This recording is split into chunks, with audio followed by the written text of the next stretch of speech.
মালয়েশিয়ায় প্রতিদিন বৃষ্টি হয়। দেখেন কি পরিমাণ বৃষ্টি, এরা ক্যামেরায় ততটা বোঝা যাইতেছে না, তবে দেখেন আকাশটার অবস্থা পুরা একদম আকাশটারে ধুম ধরে ফেলাইছে।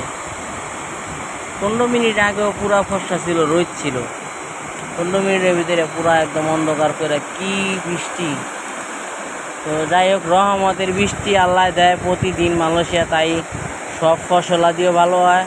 মালয়েশিয়ায় জানেন সবাই যারা আছেন, মালয়েশিয়ায় পানি থাকলেই মাছ হয়। তো এগুলো সব আল্লাহরই নিয়ামত।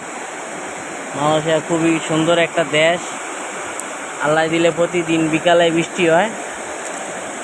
দেখেন যে এখানে একটা পাচার বহে, এই পাচারটা যেদিন বহে ওদিন কালা বৃষ্টি হইবই, কোনো মিস নাই, প্রচুর পরিমাণ বৃষ্টি। দেখেন তো মালয়েশিয়া আমি মনে করি